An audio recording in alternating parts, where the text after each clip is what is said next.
Welcome to another edition of the Racing Room. This is definitely not our second take. We definitely didn't record at 9:30 this morning, and it failed to download. So that didn't happen, did it, lads? No, it didn't. That didn't happen. And we're all here very much of our own free will. Definitely. Our host, we can't even complain that our host is away.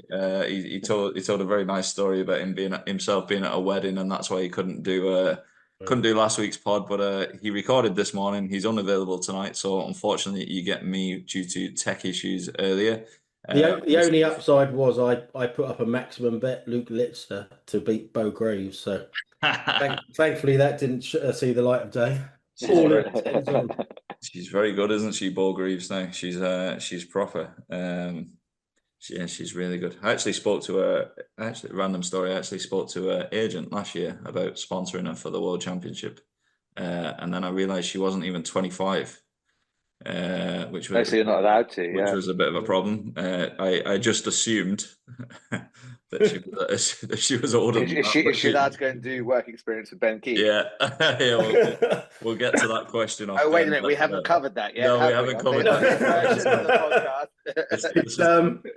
I think about it is, I mean, imagine, and I don't think you've got to be 25. You've got to look 25 as well, haven't you? I think because that was one of the issues when someone wanted to sponsor Joseph O'Brien. Imagine you have to be both, or can Luke Littler do it? That's what I was going to say. Luke Littler. I mean, actually trying to go to him to say, "Look, how can I not look 25?" Yeah, jeez.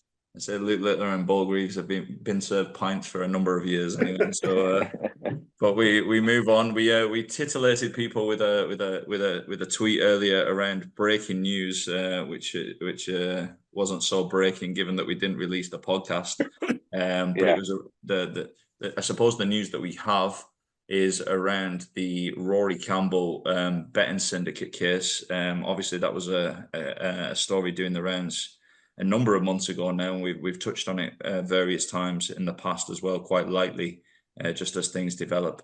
It is our understanding that there has been an arrest made in that case, and the person arrested was questioned and released on bail. So that, although we can't probably go into too much detail further than that at this stage, that's obviously of interest in relation to that case, and some of the people, some of whom are quite close to people on this podcast, who've apparently lost money as part of that case. So an arrest has been made, and I'd say there might be further developments in the not too distant future, and hopefully those who have lost money in that situation can maybe sleep a little easier tonight, and maybe there's something potentially coming down the line. You never know. The second point to touch on just in the intro, I don't know if anybody saw it. Did anybody see the Graham Lee Racing TV documentary? I haven't seen it. I've seen some of the clips from it, just the short clips, but I saw the clips. Yeah, it's obviously a monumental. It's obviously a monumentally sad overall story there. I don't know if anybody has anything further to add on. It's just far too common, isn't it? Well, obviously, we had the Freddie Tillicki case, and we've had jockeys dying and stuff. So we tend to focus on losing our money. Yeah, exactly. Like we talk about tax, we talk about black market, or I do.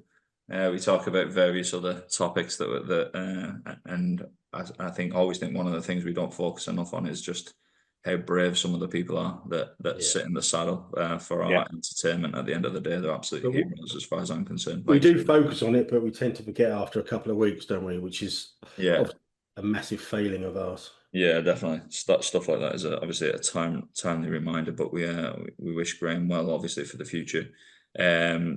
Another story, I suppose, that broke in the last week was our favorite series, Champions Full Gallop, being pushed from prime time this Friday. It's no longer at 9 p.m. It's been pushed back into the 10:45 p.m. slot. I'm trying to think of stuff that goes on after 10:45 p.m. I'm trying to think. What, do we know what it's been relegated by at night? What has got the 9 o'clock slot? It's usually something with Ant and Deck, isn't it, on ITV?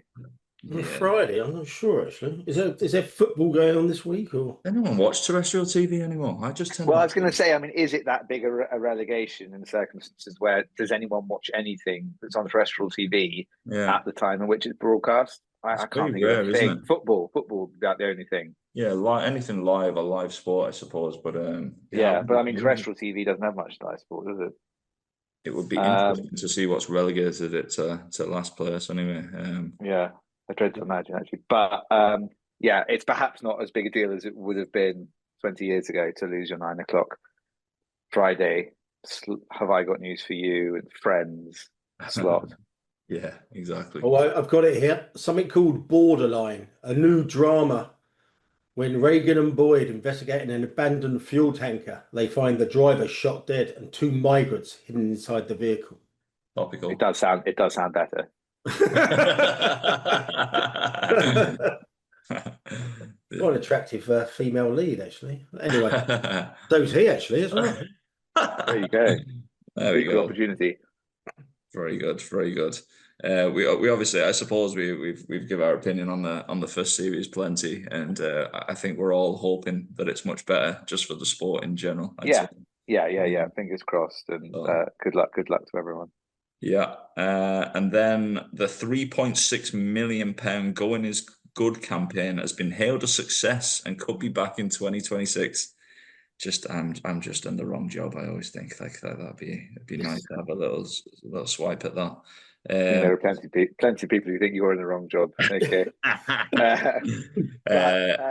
Having been credited with helping to grow both attendances, the comments around that, lads. I don't know if anyone has seen some of the comments around it growing attendances. It's the most half-hearted. Can we get away with saying this? Can we make this tedious link?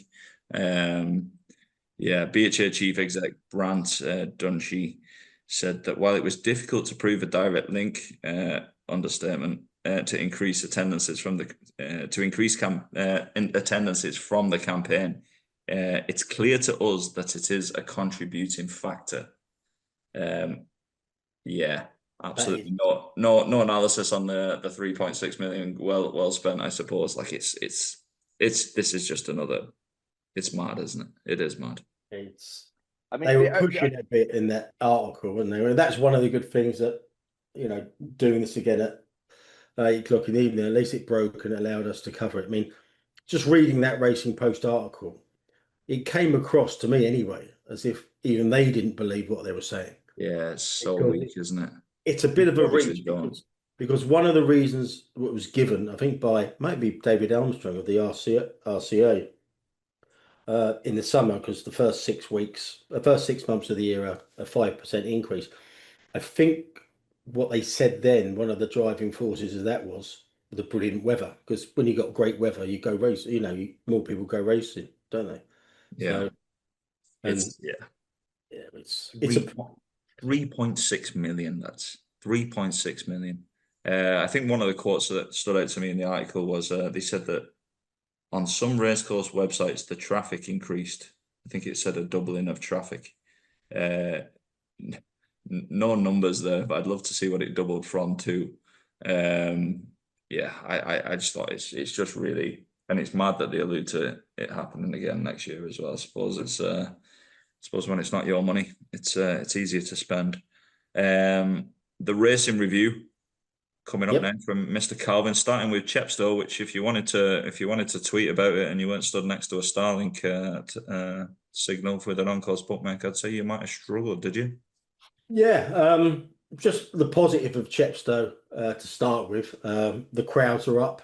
They were helped by giving free tickets away, and they had 3,000 students there on Sunday. A good initiative. They did a few months back. They did a £39 3-day ticket, so that was very good. And it sounds like there was a good vibe there. But if you had to pay early because people were moaning on social media that it was 34 quid to get in on the Friday, which probably wasn't a bargain in isolation. And also the Wi-Fi, there was big Wi-Fi issues there on Friday. Apparently it was non-existent on Friday, improved a bit on Saturday and Sunday, but not a great deal. So that was one issue. And obviously a lot of the talk was about the ground at Chepstow. They had a massive. They gave the chase course in particular on good on Friday. Particularly came very quickly became apparent that it was firm ground. Pro form backed that up, and there was just a spate of non-runners. Now on the Friday, it carried on to the Saturday where there were 23 ground-related non-runners, 16 non-runners on Sunday. It just absolutely decimated the card. And what Chepstow did, they watered all throughout the week, clearly not enough, and they watered again on Friday, Saturday. But and it's a massive bugbear of mine, they just did not tell the punters via the BHA site or the owners and trainers racing admin site how much they put on the course. It was only when the TV people interviewed the Chepstow clerk of the course, who's has a bit of a checkered career at Fosslas and his time at Chepstow, he transpired that he actually put 10 mil on the course on Friday night and Saturday night, which is a hell of a lot in mid-October when it's not blazing sun. So I emailed ARC. Unfortunately, the PR guy there was on holiday till this morning. I chased him up again late this afternoon, still hasn't had a feedback there, but someone got in touch with me who would know and said he believes, again, I can only say he believes, that it's ARC's policy not to disclose about watering, which is bad news for punters. It could have an issue there, environmental issue, that they might be mindful of the fact that they don't want to advertise the fact that they're actually putting a lot of water on their tracks, and the local authorities may be getting a bit on their back about that, but that needs to be rectified for sure. But if I get an update from Mark, I'll pass it on to listeners. What would be the reason, just off the top of your head? I'm trying to think there now. What would be the reason you wouldn't disclose? I know you've said that a local authority would be annoyed about the waste of water or something. Is that what you're saying there? Like that is one of the reasons that have been put to me. But I speak to and DM with Clark of the courses all the time. And a lot of the bigger tracks are very, very good now. They'll tell you when they're watering, when they're going to water, how much they water. The likes of Haydock, for example, and Sandown and Epsom, the Coopers, they are very, very good. If I ask them a question, I get an instant answer from them and I pass it on. Yeah. But it's just, these certain groups of tracks, they have to tell the public, because if the public hasn't got confidence in what they're betting in, and you get a spate of non-runners like we had at Chepstow, it will just, it has to have an impact on how much people bet and how often they bet. And do you think it's in part to avoid the grief of people going, that's too much, that's too little, that's too much, that's too little, and it's just easier to remain completely silent about it? Yes, but if they get that level of non-runners though, because obviously you don't want that. But do you think that might be the general part of the general decision? It's just rather than constantly being told they've got it wrong. It's like anything though, isn't it? If you say we're watering, what's the next question everyone asks? Yeah. How much? So it's kind of like it actually can inflames the situation, doesn't it? How much? It's like for example, oh, it rained all night last night. How much did it rain? I'm not telling you. It's kind of, it doesn't make any sense. And just on, like, I had a lot of private feedback on this. No one seemed to want to raise their head above the parapet on this, but a trainer got in touch on a related subject. I'll read out what he said. He said he didn't want to be mentioned, so I won't. But he said, with regards to the jump season, is it time to move the whole Chepstow meeting back 2 weeks rather than this poor event, particularly over fences, or even make it hurdles only? This year, the same as 2022 with non-runners. On genuine good to stop ground, it could be very good. And I know the jump season historically started earlier, but weather systems have changed and September, October are much drier now, which is an interesting side point. But the main issue is just one of communication. And if you are funded by owners and punters, it's respect for the participants that are involved. I've owned very slow horses that and I've bet on horses plenty of times, and obviously the ground for me, obviously I don't know if this differs with other people, but the ground's the most important variable when you're having a bet. Like it's absolutely number one for me, ground. Yeah, Not having accurate information there, you can chide how much is being put down or whatever, or as neglected and more should have been put down. Absolutely fine, but you need it. You need to know. You can't just be watering tracks and not telling people. Like even from a participant, from a horse. I know we don't want to bash the horse safety drum, but from a horse safety point of view, if horses aren't going on ground, it's not. It's very tough to make that case that's acceptable, and that's before you even think about owners and punters, who probably are the two most important parts of the puzzle, basically. yeah, and it's just like I know some big players who, as do you, they do their own systems, they do their own analysis, they feed all the information into their spreadsheets and whatever, and the number one thing they do on there, they stick the ground in. So yeah, I think it's a big issue, and I think the sport could do more to actually But do something. enforce the tracks to actually just as tell to tell the punters. But It's like all these things. Like even when we talked about the weighing rooms and you're not building female changing rooms in time, and you can make the case. I disagree with it, but you can make the case going, we don't have any money. This costs this amount of money. This is literally just you've done it. How much is it? Get the guy who makes the tea in the office to put it on the website. Like it's literally a 5-second job. There's no excuse for it, is there? And it has to be mandated. It should be a condition of a license almost. yeah, I mean, like I said, there might be reasons that are unbeknown to us, but like you said, it is up to the courses to upload it on the BHA site. It's not up to the BHA to chase after the courses.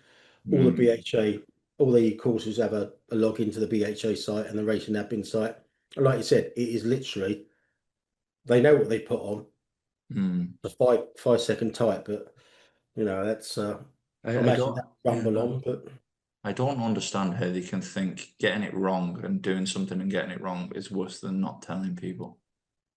When it's in good faith, it doesn't make sense to me. it's like anything. You tell people and people can factor it in Yeah. much as they want. We'll come on to a later question on that a bit later about I think that's a really interesting broader question though about the way that the world has changed in the social media age. And I think people do now think it's better just to stay stum than to be heard to get it wrong, just because of the opportunities people now have to criticize you for raising your head above the parapet. I think that is something that's changing or has already changed. Depends how much to heart you take criticism, I suppose. If you think but most people don't like it. Most people aren't as used to it as you. I think that's the problem. Okay. One thing I was going to say. One thing I was going to say. I mean, we're probably going on for this too long, Harry. If a track said, "Oh, I put 15 mil on," and something happens to someone's horse on that track, they slip up or whatever. If they actually put the amount on and it's deemed to be too much by the participants, would that open up a legal case? They're not worse than the other way around or the flip side of that. Like yeah, I suppose so. Yeah. In theory, I mean, I think you would have to show that it was a safety issue for your horse to run on that ground, and most horses can run on most grounds without getting injured. They just don't like it. Obviously, there are horses that are more prone to getting injured on ground that doesn't suit them. But I think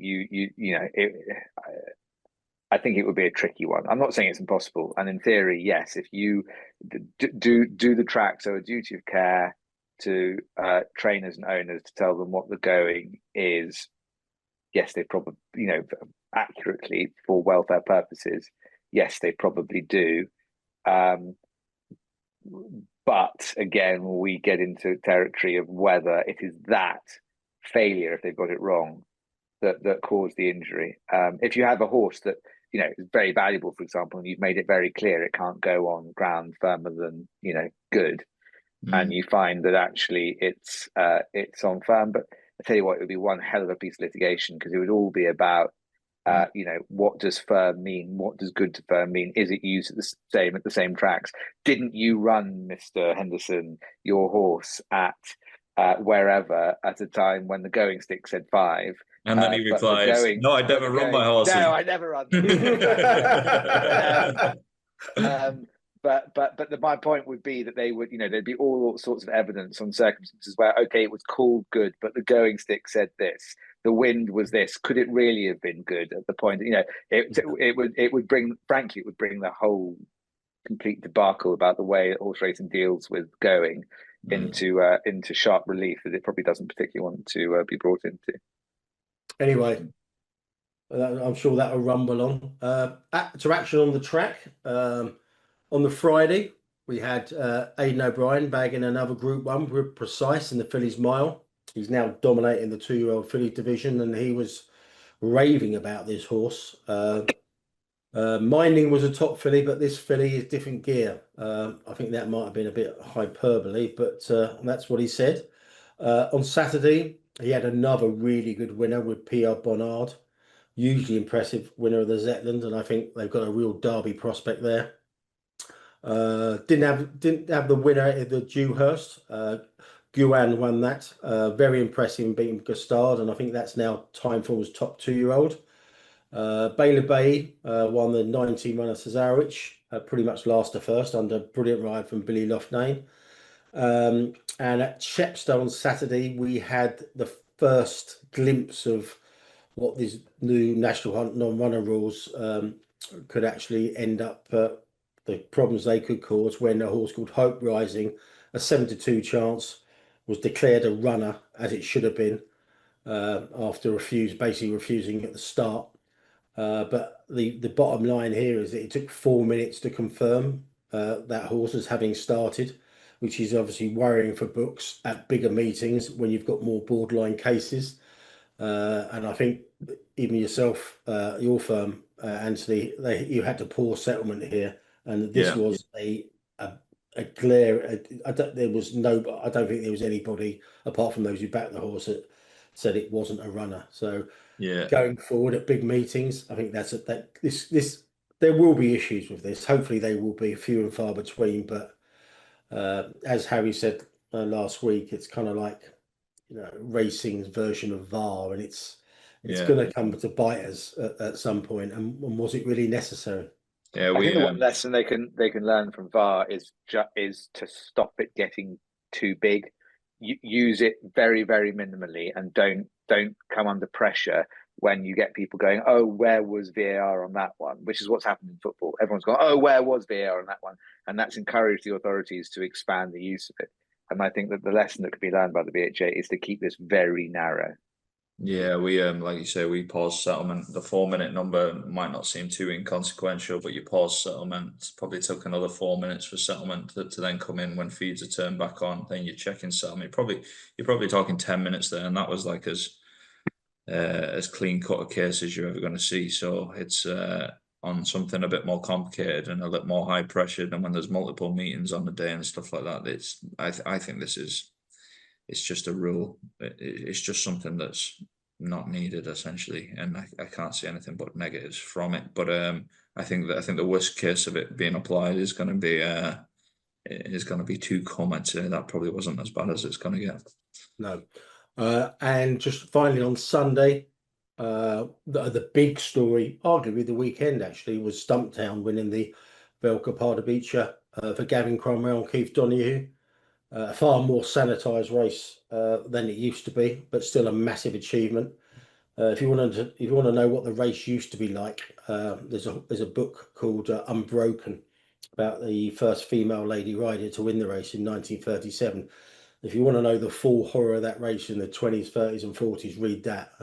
I actually reread it recently, and it's absolutely mind blowing. I mean, you've got horses that were winning that race after remounting once and twice. It was attritional in the extreme, but Ronan was saying earlier, it got really good coverage on the Irish TV news channels, and it's obviously a great achievement from Cromwell and Donoghue.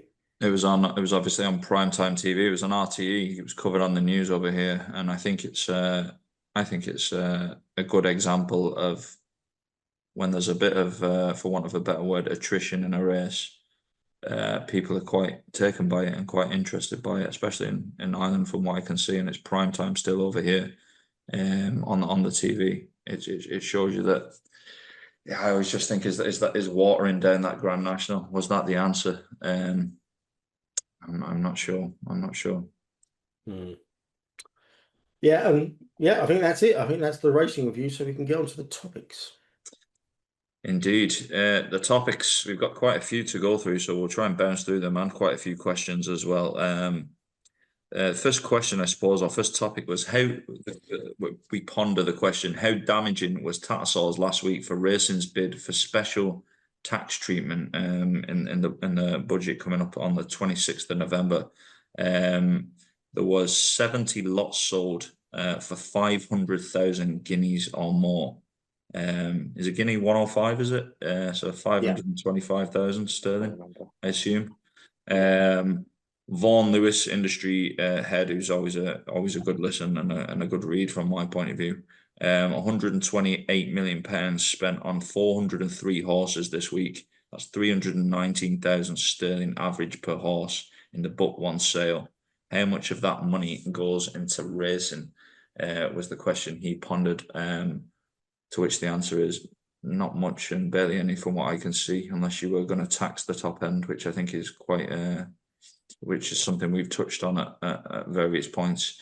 He says Sheikh Moore spent 19 point. This might not be him. Maybe it was him. Sheikh Moore. Well, he did. Sheikh Moore spent 19.625 million guineas on 23 horses, with Coolmore and Amor expanding also. They spent fortunes as well, both of those. Godolphin talent scout Anthony Stroud said of Sheikh Moore, these are brilliant comments. I remember seeing these. We couldn't do it without him. That's never a truer word spoken. Words can't really express how those of us who work with him feel about him, as should everyone who works in this industry. He's got some good get-ups, isn't he? Did you see some of the pictures of him? Jesus, yeah, he came in all yellow one day, didn't he? Which I think controversial. I think he must have bought a job lot at the Jimmy Savile dispersal sale, mustn't he? His clothes and stuff. Oh God, I'll probably get shot tomorrow. But yeah. Yeah, it's that all yellow ensemble is quite the sight for the eyes. Oh, dear me. Yeah. 1 million guineas to the traffic cone in the corner there. It was quite it was just listen, you can do what You'd think someone would have gone up to you and said, "Come on, mate, come on." To which he responded, "Pick a radiator, any radiator." It poses an interesting question though, like what do tax contribute to racing? Like in an industry where I think everyone puts their hand out to bookmakers, you've got people that are basically buying horses for these amounts, and some of them are going abroad and racing for much bigger prize money, which is something that's been talked about recently. I suppose you've got a man who's probably lifting 2 million barrels of oil out the ground a day. You've got the Coolmore lads. You've got Amor borrowing at 10.25%. There's plenty of money knocking around there at the top end. And whilst I do appreciate, probably the same as bookmakers, that some people in the middle tier and towards the lower end, it's a labour of love, and they're toiling away, and they're doing the best to make a few quid. So I don't think these numbers have any impact on the discussion over betting tax at all. But I do think they are an opportunity for a sport which is short of a few quid and just puts its hand out to one stakeholder constantly, whilst making interesting comments about that stakeholder recently. This seems like an absolute opportunity to get some money from another player in the industry. If you looked at racing as a share, and you looked at the price of the share against earnings, you would just go, this is the most overvalued industry, most overvalued share in the existence of the stock market, given the return on. So at a certain point, something's got to give. Whether it's just that the very top echelons stop being interested in it, regardless of prize money, that there will be a crash at that point, and because eventually in any market the price of bloodstock does at a certain point have to reflect the return on the bloodstock that you buy, and the return is prize money ultimately. People say, oh well, no, it's not, it's breeding, but that's dependent on the prize money ultimately. Breeding is a parasitic. I mean, I said this before. I mean that it lives off the return you get for prize money, and given that you've also then got to spend money on training fees and vets fees in the middle, there does seem just to be a completely extraordinary lack of logic in the market at the top level of it, because you're just not going to make any of that money back. And that's what's so extraordinary about ammo, is that they found relatively expensive funding, but they found funding from a sports fund to put into this. It's all the while the person that they're funding in Kia Georgian is pretty critical of the industry that they're all investing in. The whole thing just seems really weird. And I think that, as I say, I know we're not in the stock market, but if you were, I think there would be people shorting it pretty heavily.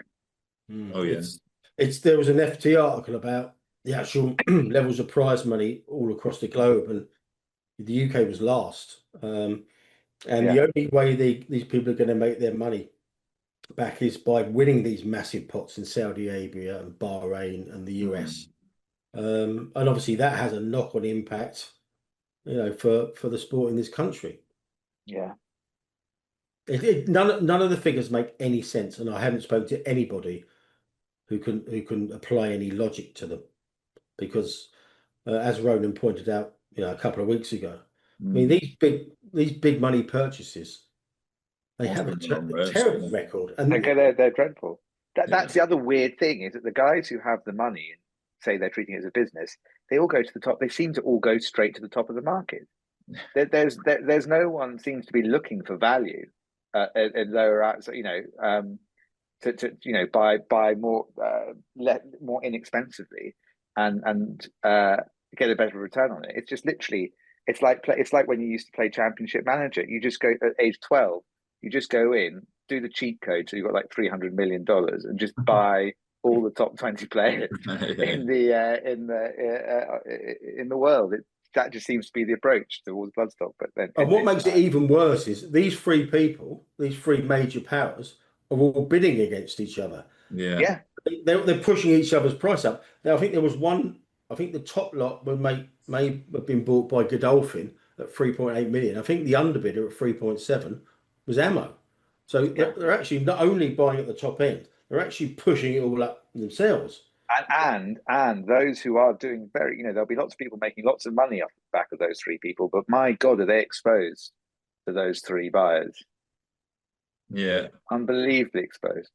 Yeah, it's really, it doesn't make much sense, does it? Like to further expand on your Championship Manager analogy, we'll see when Kia Rochdale win the Champions League. Yeah, we'll see when Kia and Apollo hit the space bar to reset the game anyway. Yes, exactly. Yeah. But yeah, all good. We had a question or a topic to discuss, which was prompted by a listener around the Longchamp experience. I think the guy's name was Matt Leslie, who Tony took particular delight of his sign off at the bottom of his communication to us. But I don't know if, do you want to read some of this stuff out, Tony? Yeah, I'll read it out. Yeah. And I've just realised, I'll come on to that in a moment, actually. It's something I've just realised that I didn't realise earlier. This is Matt Leslie. He said, he got in touch with me by a direct message immediately after last week's podcast. So I said I'll save it for this week. So here it is, Matt. He said, I've just spent the weekend at Longchamp. My missus booked it for my 40th. I've been attending Cheltenham meetings for 20 years and done most big festivals bar entry. The Longchamp experience was on a different level to anything I've experienced at an English track. I'll take out the main points. He expanded on all of these, but free regular shuttle buses, drink options, service and prices. Queues were 5 to 10 minutes on the Sunday and 2 minutes on the Saturday. Food outlets were varied, value and of a high standard. A lot of work went into building pre-race atmosphere for people who maybe weren't there solely for the Group 1 action. Free phone charging, didn't see any trouble. Entry and exit of the course seemed to have people who wanted to be there and seemingly clued up on the track and transport. Cash accepted everywhere, which I think is becoming increasingly bugbear for some people. Admission was only €40 a day for very decent tickets. And his sign off that I chuckled at, but he said downside was there was a fuckload of French in attendance, but you can't have it all. But since this morning, did I recall that is your wife French, Harry? No, not that I'm aware of. No. Oh right, okay, all right. I think it's downright hilarious and not just amusing. I don't know why I thought she was French actually. No, don't It think would, so. it would have been 5-2 with me, to be honest with you. But it's probably plenty of margin in the price. Depends No, what wife we're talking I'm afraid about. nothing so glamorous, sadly. Mr. Bigamy. It's all right. Stewart It's all right. today. She told me proudly the other day she's never listened to this podcast for a second, so I can say what I want. Very good.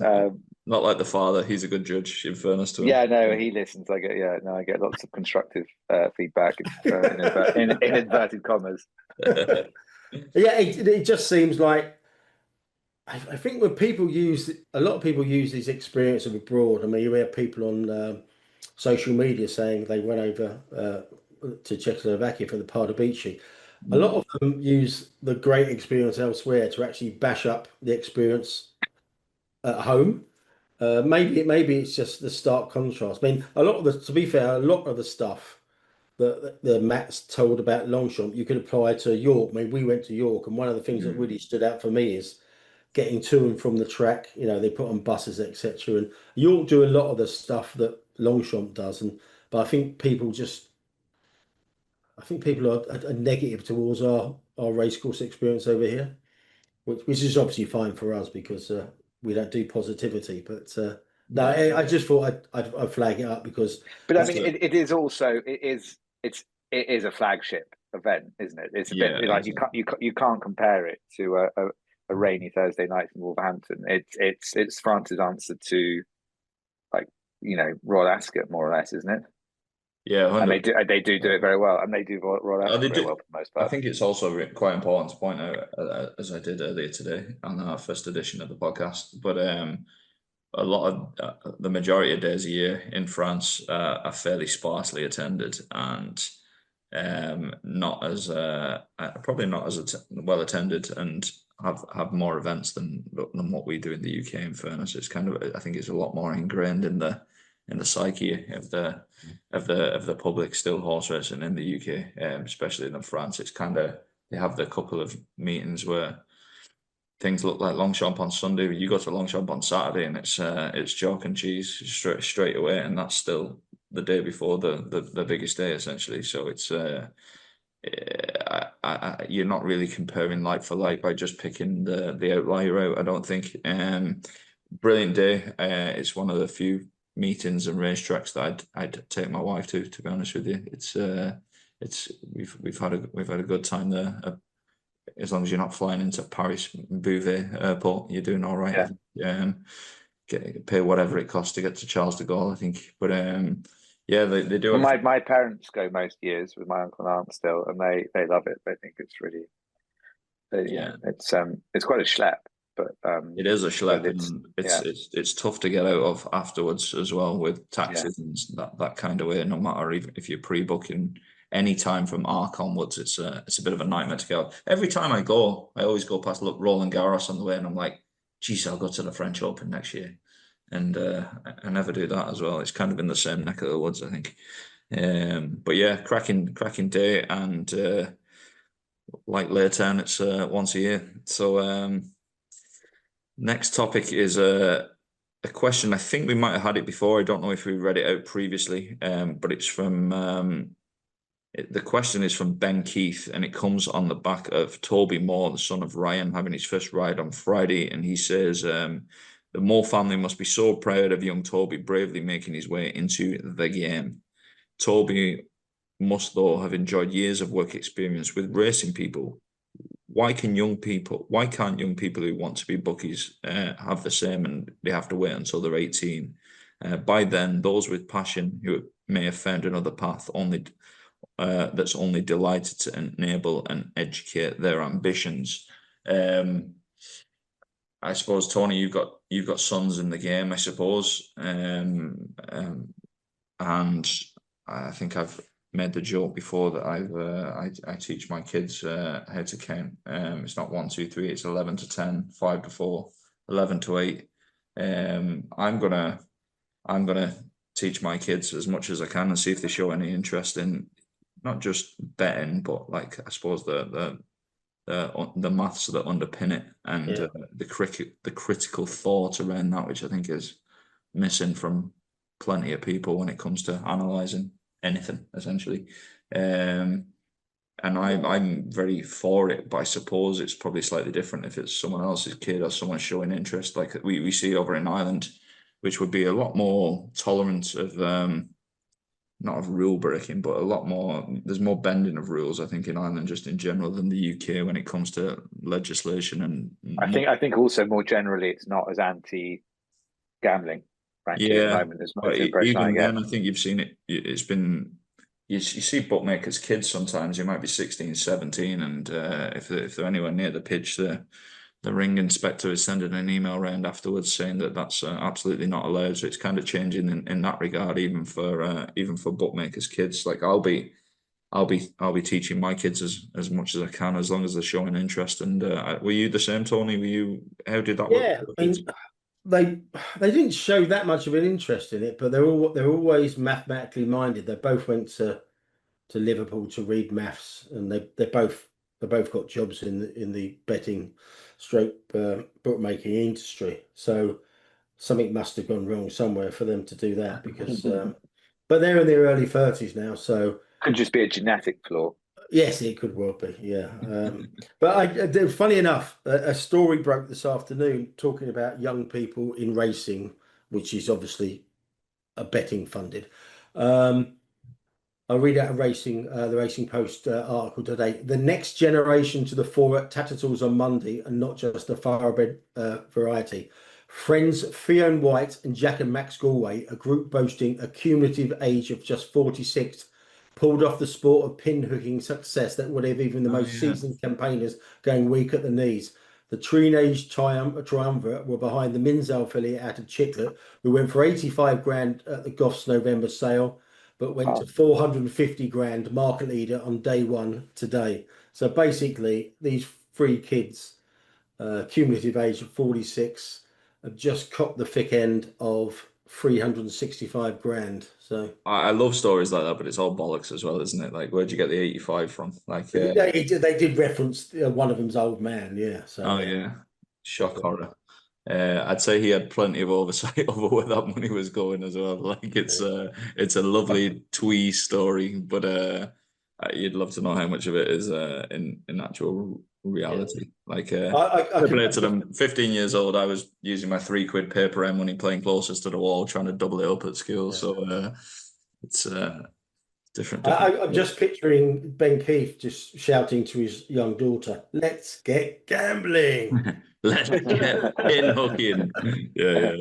Get the Monopoly out. Let's get gambling. Yeah, it's I'd say just the climate's just not there for it at the moment. So I do agree with Ben's point, mate. I do agree with it. I mean, it's if you can get jockeys riding at 16, 17, and even earlier, obviously on the pony racing scene, etc. It does seem a bit odd that you can't ingrain them into this industry a bit more, but it's the age we live in. Yeah.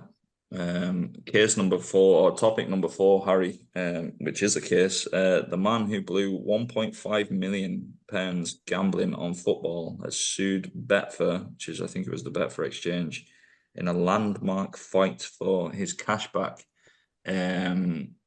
The story going around is I think it was either a property developer or it was a buy-to-let landlord, and he had plenty of money and he misled Betfair on the source of his wealth, and he wants his money back because he lost. And from reading the case, it seems that he might be wasting his time to me. But any overall opinions here on this case then?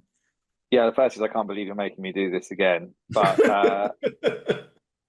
the second, It was Such 20. a It was. detailed He analysis. did a 20-minute assessment this Oh, morning. it's so you're not good. getting. I'm not doing it twice. It It show was you so again good. the commitment. So right, this chap has lost 1.5 million pounds. He lost the first instance in the High Court. He says that Betfair should have spotted that he had a gambling problem and helped him to prevent the losses that he suffered. That's the basic situation. He's going to the Court of Appeal because he says that the judge of first instance in the High Court got it wrong. This all goes back to a case involving Graham Calvert Jr., the greyhound trainer, from 2008, I think, where he sued William Hill, saying that he had lost a ton of money to them, telephone betting, I think. But it was in the days where the way you telephone bet there, at least at William Hill, was you had to load your account. So he was turning up, I think, at the Canary Wharf branch, off the top of my head, and with sacks of cash and handing them over to the people behind the counter in what some people would call the good old days. And he sued the owners of William Hill at the time, and he said, you owed me a duty of care to prevent me from suffering losses to this extent. You breached that duty of care and you caused my losses. And those are the three things that you need essentially to prove in these cases. You need to show there is a duty of care, that the duty of care was breached, and that the breach caused that there was damage which was caused by the breach. Now, bookmakers have always been very attached to the case for good reason, which is that it basically sent Graham Calvert packing. But what people sometimes don't quite appreciate is that there was a duty of care in that case. There was found to be a duty of care, and William Hill was found to have breached that duty. The duty of care in that case was that Graham Calvert had tried to self-exclude. And I think on 2, maybe even 3 occasions, certainly 2, William Hill had, through its own internal processes, failed to action the self-exclusion. So it just didn't happen. And he genuinely went through periods where he properly tried to stop completely. And then he'd start again, and the self-exclusion didn't kick in because William Hill hadn't actioned it properly. So he sued. And the court said, well, insofar as there is not a broad duty on bookmakers to know what a problem gambler is, they say that's actually requires psychological assessment to decide what the problem gambler is, and that's not for bookmakers. However, when someone comes to you and says, I've got a problem, you need to help me, I'm self-restricting, and you ignore that, firstly, it imposes a duty on the bookmaker because of the request to self-exclude, and you're ignoring it or failing to honour it is a breach of that duty. So far, so good. It looks like Mr. Calvert's won his case.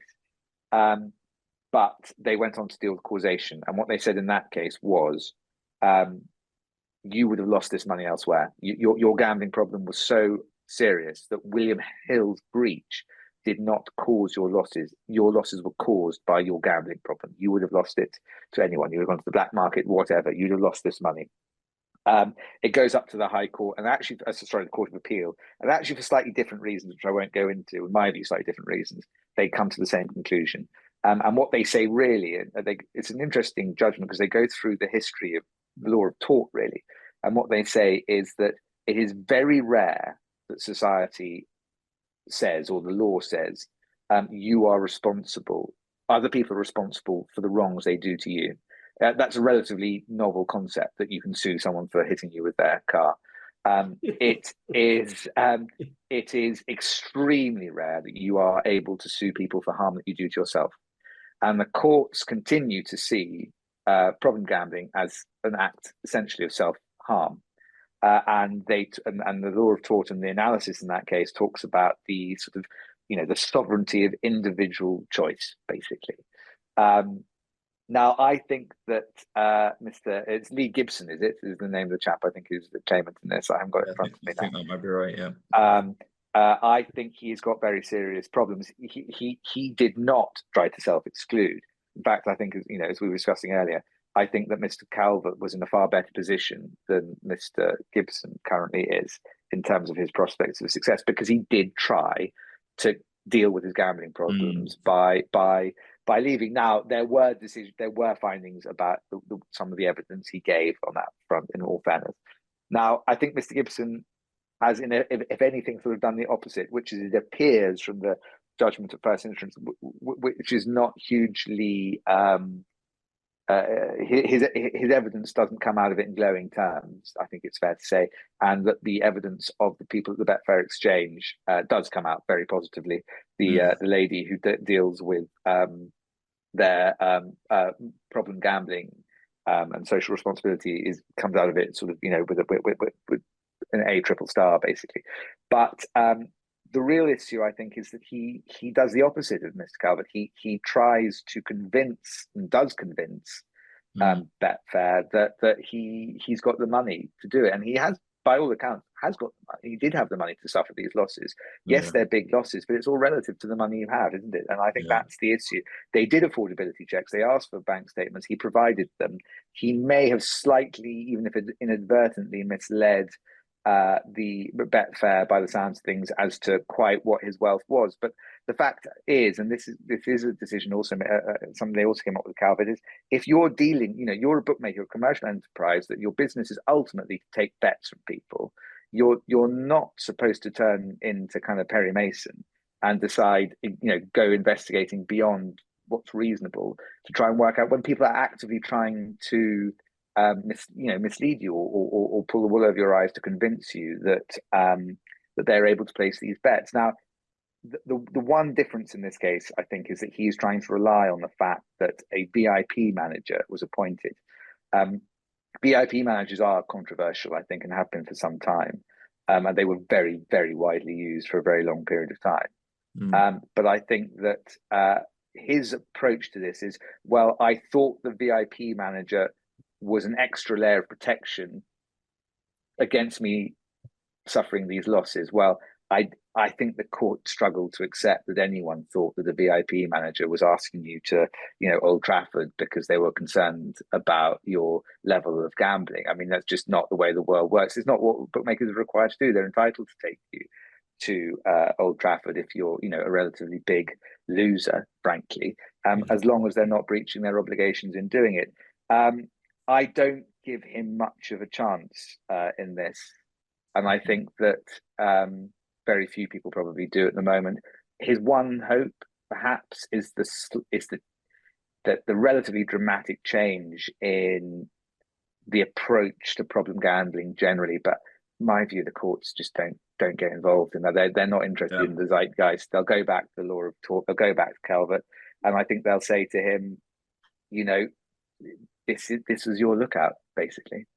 Yeah, I think my reading of it as well, not as detailed as yourself, obviously, as the domain expert here, but it looked like the compliance department at Betfair had literally done as much as they could, essentially, there. Like, it was literally various checks, various calls, proof of documents, proof of income, confirmed he had the money as disposable income, like probably some misleading stuff from the client as part of it. I think that's right. The VIP manager comes out of it very well as well at the judgment. He says, and he was. It sounds like he was attacked basically by the claimant side, saying, "Oh, you misled me, or you didn't tell me this, or you didn't tell me that."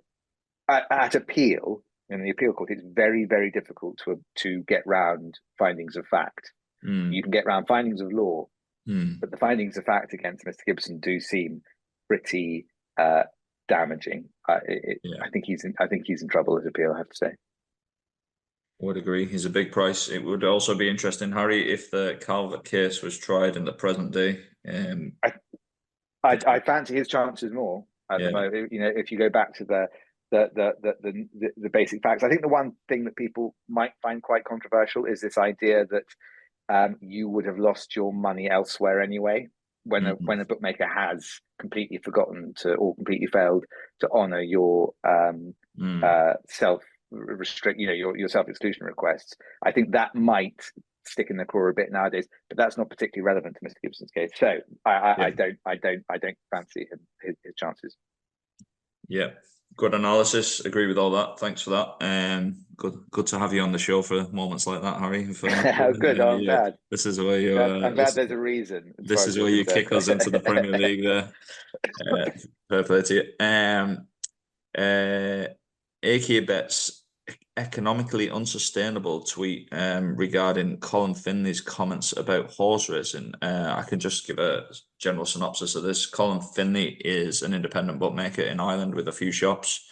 Has basically done a post on X basically that he's removing horse racing early prices from his shops because they are economically unsustainable. And he gave an example of 1 month's trade, and I think it was the previous month, September, where he paid £10,000, I assume it is £10,000 or euros, for the privilege of offering bets on horse racing, with all the turnover based things that we talk about, and the product fees, etc. And he made 4,400, so a net loss of 5,600 for the month, and now has finally drawn stumps and said it's economically unsustainable. It's on the back of Christian White of MacBet removing horse racing early prices, and they had an interesting model of essentially laying everybody a little bit more manually than an online bookmaker, but laying all punters a bet at early prices to win 500 quid with the product fees and taxation. Now that is absolutely economically unsustainable, even from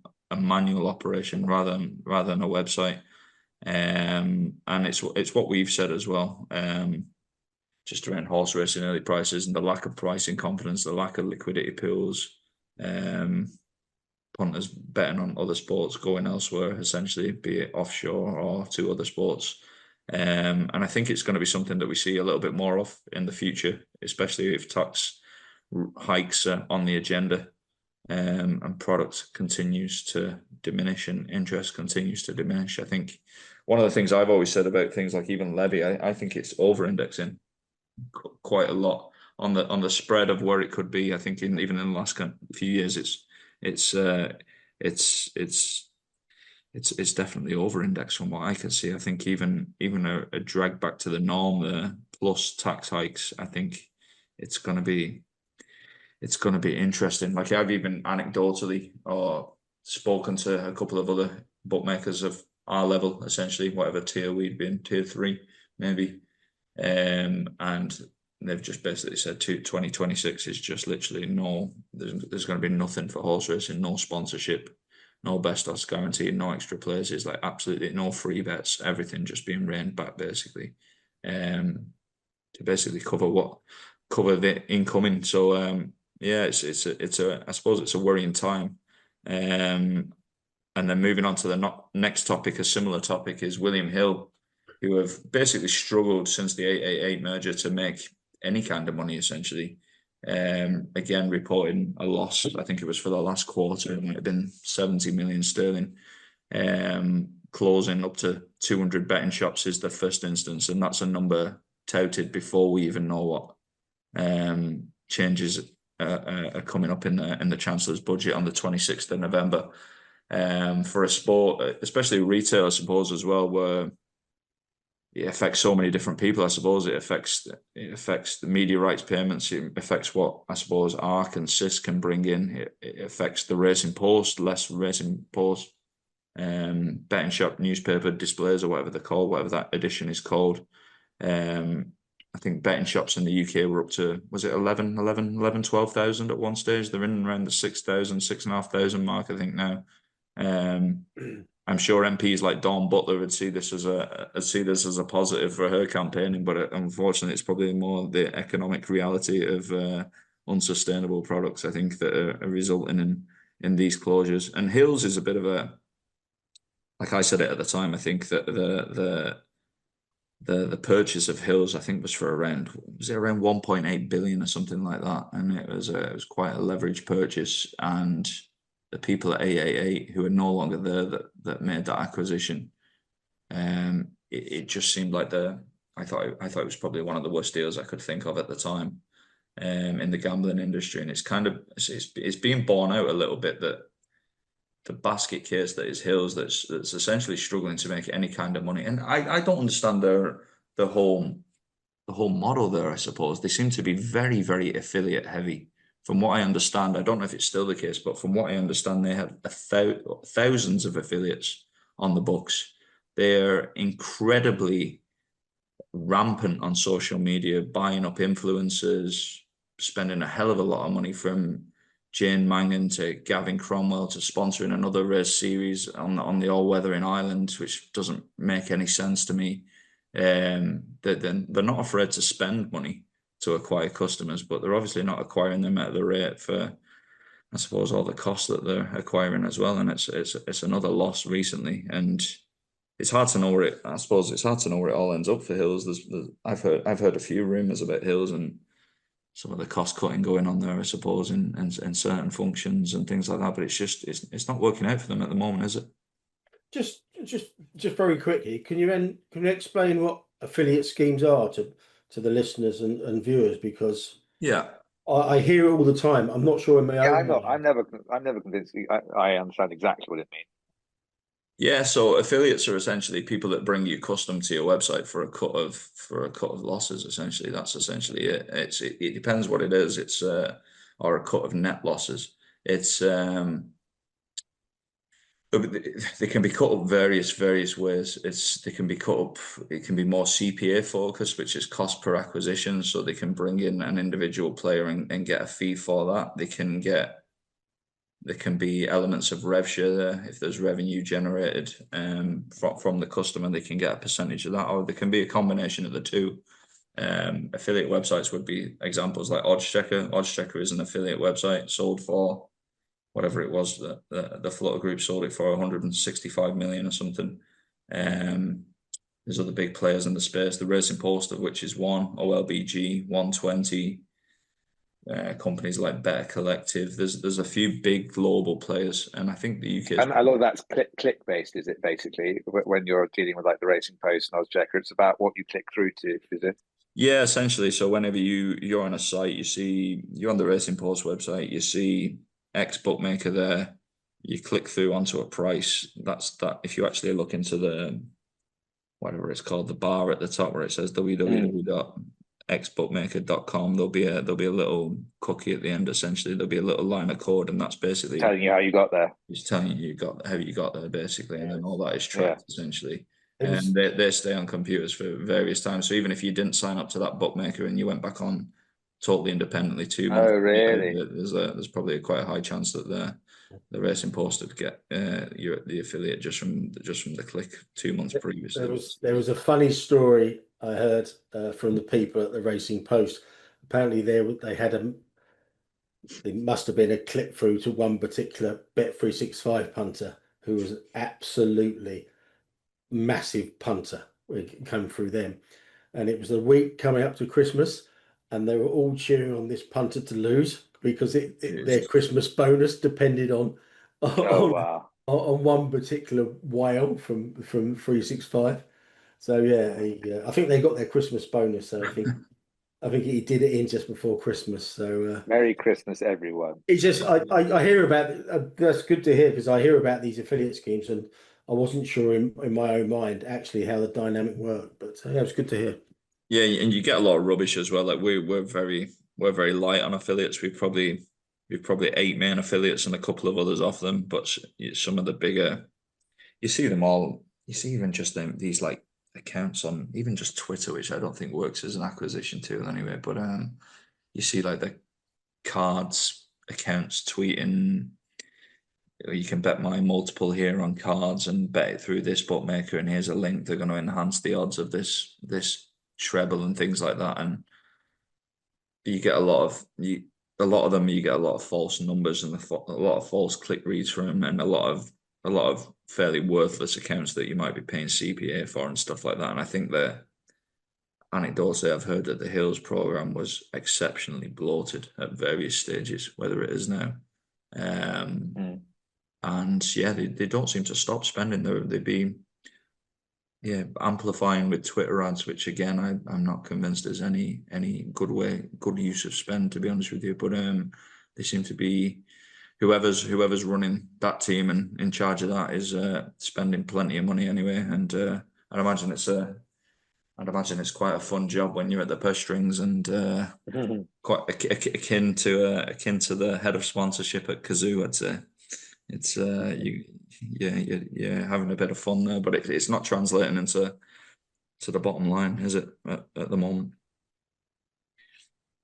Moving on to the next topic, where Johnny Dineen was in controversial form. Ronan had a lot to say about this morning in the pod that wasn't. Johnny Dineen essentially slagging the Melbourne Cup. He wouldn't watch it if it was played if it was in the back garden. Essentially, he'd draw the curtains and call the guards, I think. But he was basically calling it. I've got it here if you want me to read it quickly. Yeah, you can.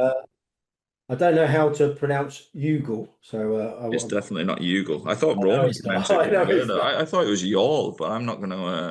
I think Rona said Yule. Yeah. He didn't. He said it weird. I thought, but maybe I've got it wrong. Anyway, Johnny said in his Racing Post column on Saturday, the continuous chatter all year round, particularly at this time of the year, about the Melbourne Cup, it makes me sick. It's basically a 2-mile handicap bumper, invariably run on something akin to the runway at Heathrow. A maximum size field makes the race even less appealing, and it's basically a lottery for horses who are nowhere near top class. It's a handicap running in the middle of the night over here, and I've never seen or never will see it live. To be brutally frank, if they switched the race from Flemington to my garden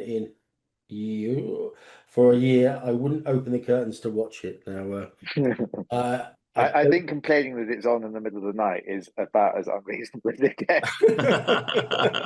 It's not the middle of their night. Yeah. I think they should be running it in the dark for him. Yeah, exactly.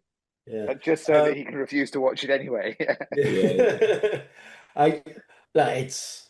He's clearly on a wind up, and as I said earlier, and I reiterate here, I suspect that column is ghosted by David Jennings, and I imagine DJ probably prompted him on a few things there and just say, yeah, be a bit more controversial, and we'll get a lot of coverage on Racing TV on Luck on Sunday and various podcasts like this. But he's always good value, Dineen, in fairness. Like he's always just poking the bear, and he said he got quite a lot of abuse from people in Australia on his timeline, which is it can't become a massive surprise to him, can it? Really?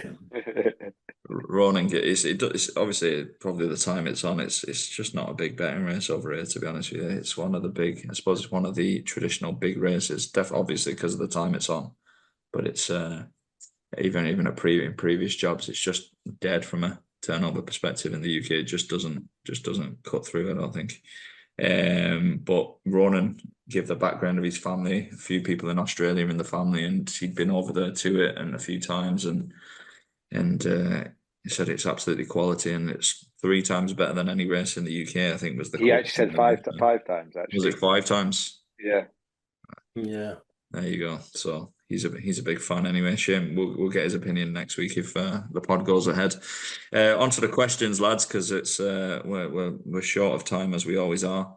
Friend of the show, David Johnson, going stick readings on the York straight track suggested the ground was a fair bit slower on the far side than the rest of the straight track, yet 7 of the first 8 in the big sprint were drawn in single figures. Do you still consider the going stick a reliable aid to punters, Mr. Well, it's not always reliable, but it's a matter of fact, isn't it? And there was a draw bias in that race, but it's just one of many factors that you've got to kind of like all compute. So obviously it's a sprint race where the pace is, etc. But as we said with the watering, the important thing is we're told the information, we can use it and factor it in as much as we want. So in that instance, he's right. Yeah. The Grand Six season didn't work out, but in the Betfair Sprint Cup, for example, it certainly did work out. So yeah, you can't cherry pick. You've just got to give people information and they can cut their own throats or Very good. Next question from David, not Johnson. David is too cool for school. Doesn't want to give his surname. With Sean Bowen already 50 clear prior to Chepstow's so-called season opener, isn't it time we reshape the Jump Jockeys Championship, starting at Chepstow and finishing at Sandown to reflect the true national hunt season? Barring injuries, it's over already, and we're in October. Yeah, he's 100% correct. I had a look at this earlier. Sean Bowen's already ridden 104 winners. and a lot of people thought the season just started at Chepstow at the weekend. So yeah, we've got to look at this the start and end dates for every kind of like season here. I mean, the flat, it gets his fair share of pelters as well. So yeah, he's right. And actually, that's David Brown. Actually, I forgot to put his surname there. He sends in a question every single week, Very good. sometimes 2 or 3. Man, David. Fair play, Dave. Thanks for that. Geez, 104 winners by now, essentially. That's some bread Mr. Bowen's making, I'd say. Fair play to him. Grafting away. Joe says, why do bookies on a 2 outcome situation have prices like evens and 8 to 11? If one is evens, surely the logical price on the other outcome is evens. I'll take that one just very quickly.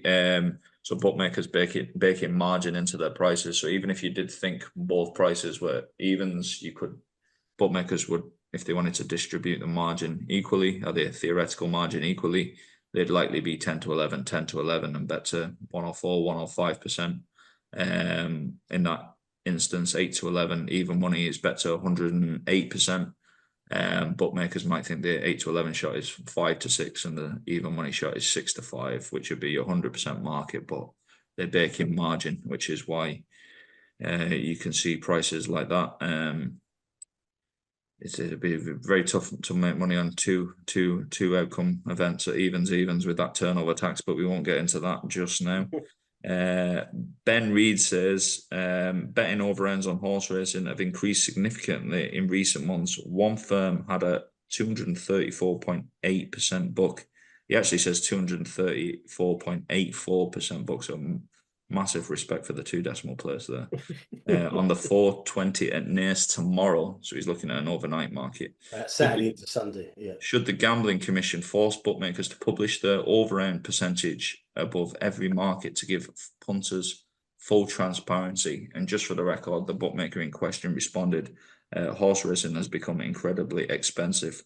Regardless, we're keen to have as many markets up as early as possible. We will note this as it's not what we would expect. However, we wish as much as you that we could do more business as opposed to less. Just regarding that, I suppose, yeah, it's an overnight price. It's probably a little bit too much margin. It looks like it's just an overend error there. I think it would have had plenty of margin, but probably not that much in hindsight. And I think it's just something that we discussed even at our firm. Like we could have, and we could still price racing from the day before and just take a load of margin and steadily decrease the margin, the overend as we get closer to off times, be it in hour chunks or in slightly longer periods of time than that, as the markets become more liquid and there's more pricing confidence in the markets. Essentially, we went the other way and we've just gone SP on some of the low grade stuff early on. But these things are obviously open for debate, and I think one thing that isn't up for debate, or just doesn't generally, is horse racing is a very, very expensive product, as was alluded to in that answer. Just one thing, the answer to his question, Harry, can the Gambling Commission force bookmakers to do that? Yeah, I mean, they could in theory. It would be an unusual one. They don't tend to get too involved in the sort of commercials of gambling. They're more about kind of safer gambling and prevention of harm. They could do. I can't see it happening. I don't really see the basis of the complaint. If you either like the price or you don't, it's something you can work out for yourself. They say that like the Gambling Commission is literally, if you say you're going to do something, you do it.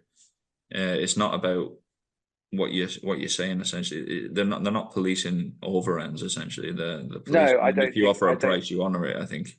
I think exactly. Yeah, ultimately, it does seem a little bit. I think I said this earlier. It seems a little bit like sort of saying, well, whether I think the price of this product is fair depends on how much money the seller is making out of it, and that's just not the way that the world works. You don't. Yeah. It's very rare. You have to have very high purchasing power to demand to know what your seller's cost base is. It's rare. Yeah. I think as well, just adding overend percentages to websites, you could do it. You could compel bookmakers to do it, but people like yourself, Ben, will be able to work out that an overend's 234.84%. And like we say on price, the other 98% that can't do it don't particularly care about the answer either, or would be able to compute its relevance. Next question is a guy called Carl who says, can you take a look at Friday, the 2:13 at Dame Patrick hurdle race? A certain Mr. Cromwell had the winner. He also had the huge odds-on fav that drifted alarmingly before the off, only to succumb to Cromwell's outsider. Oh, that's mixing up too many tenses there, but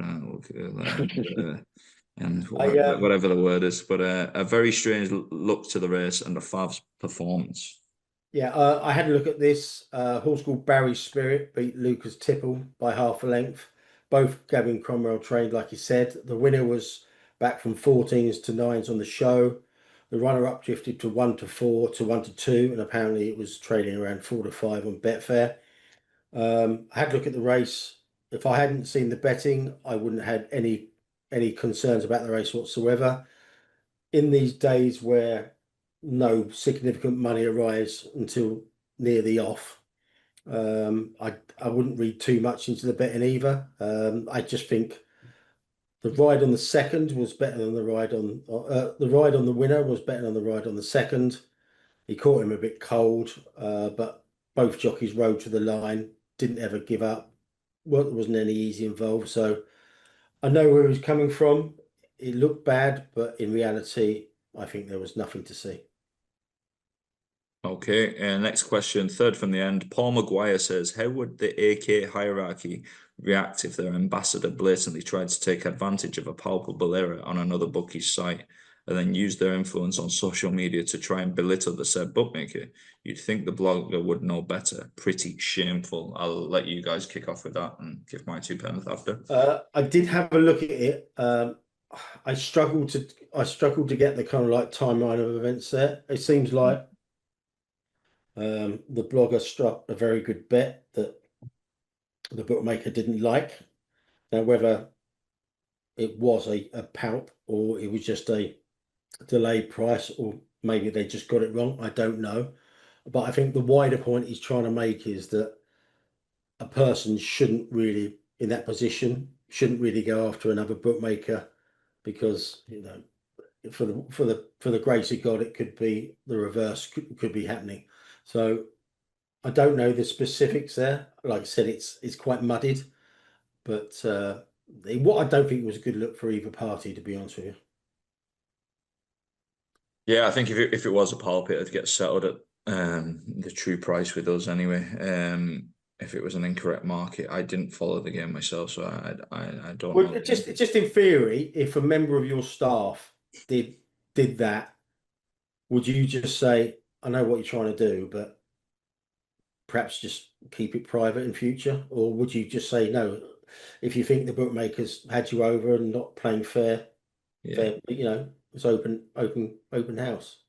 Yeah, I think as a bookmaker, you probably don't want to see anyone betting palps with you, unfortunately. In that regard, if somebody did it, if one of my guys did it, I'd be surprised, to be honest with you, because unlike me, they're all a bit too grown up for social media these days.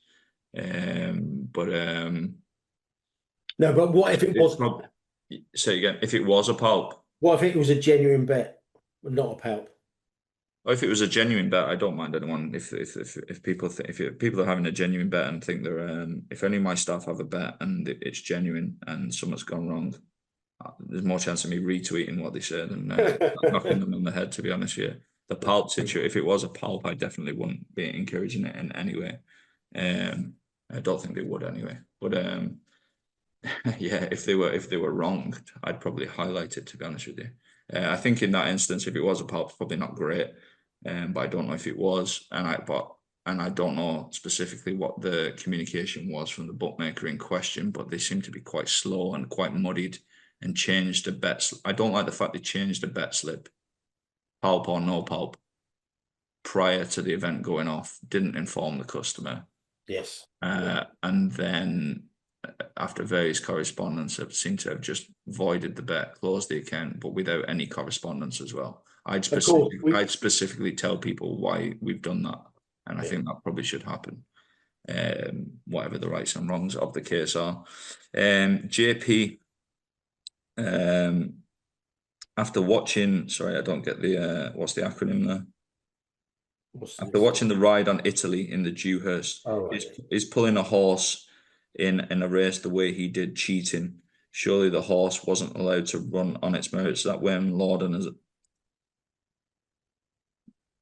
Yeah, I mean, the way horse racing works is not that every horse just comes flying out and runs at full speed from the start.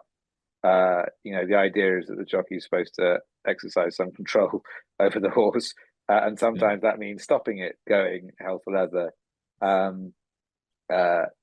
So it's just, I don't think that there's much to see there. No. Yeah, it's mad actually. I remember watching a horse race with my auntie, and when a horse was being restrained early on, she was crying blue murder that he was being stopped. So really? yeah, I think it's probably more common than we probably appreciate, I'd say. What, stopping horses? Yeah. Yeah. No comment. And then the final question, which is an absolute red rag to a bull. GG Dunnett says €5 entry to Deauville in August, €15 entry to Longchamp's Arc meeting. Huge prize money in France. How long before we get rid of bookies and start reinvesting in the sport? To which I would reply before you guys do that tort monopolies, you have the option to bet on a tort over here, and nobody does it because fixed odds is better. But you're welcome to rally the troops and see if you can kick it down the road a little bit longer. I always think that these conversations, like I said earlier, are a bit like if you live in 100 grand terraced house up the north and you see on Instagram that some house 60 miles from the nearest city in Norway that's got an unbelievable aesthetic and it's in the hills and it's beautiful and it's 100 grand and you're like, oh, this is a disgrace. Look how they live in Norway. No, it's 100 grand because they live 60 miles from civilization in the fucking coldest place on earth. Like, you're not comparing like for like, I don't think. And if you like to bet on torts, and you're more than welcome to do it, and good luck to you. But I think people bet on fixed odds because when you have both options, fixed odds is much more preferable to people who enjoy betting. If in the morning version, he name checked Newcastle there, by the way. So couldn't slag Manchester. And yeah, I couldn't think we could have made Northern. jokes about how far Newcastle was from civilization. Definitely not. This idea that it really gets my blood boiling when I read about people, the ills to racing is or tote monopoly, or my favourite one is why can't racing have its own betting exchange? I mean, Jesus Christ! So they know how much money it costs to run an exchange, and have they looked at Betfair recently and how many people are? It's hardly a burgeoning area of betting, is it? It's so naive. Well, I think the first question is who would run that. I mean, the idea that it's a panacea very much depends on people having the know-how and ability to run a very complicated, highly regulated exchange on one sport. Who would do it? Would want the BHA to be honest with you, I'd give it to Thomas Savo just for the crack and just to see what happened. Plumpton bet. Plump bet, yeah. All good, guys. Listen, I really appreciate you getting on with me in the evening this evening for the second time of the day to re-record this after some technical issues earlier. So thanks for that. Obviously, we have to pay heed to the AKA Big Prices tab. Probably wasn't that much on there last week with it being an international week, but we had the rugby league. You'll be glad to know, Tony, and betting the rugby league very hard on Saturday night. But rugby union, not league. No. On a separate point, just before we end, has an international break ever crept up on you with quite so little notice? I had absolutely no idea this was an international week until basically there was no football. I don't even know why they play international football apart from in the summer anymore, because it's like nobody wants it. There's too many matches. And they're not good matches. They're not good matches. They're totally lopsided, a lot of the matches. You've got they're expanding summer tournaments to basically everyone qualifies anyway. Yes, exactly. You might as well just knock it on the head and just play in the summer. I think that'd be preferable for everyone, rather than all this Nations League nonsense and stuff like that. But all good. All good to end on a negative there, Harry. Thanks for that. That was Harry only knows it's international weekend when he doesn't get invited to Chelsea. Guys, Yeah. that was the end of the racing room. Thanks for joining us, and we'll see you all next week.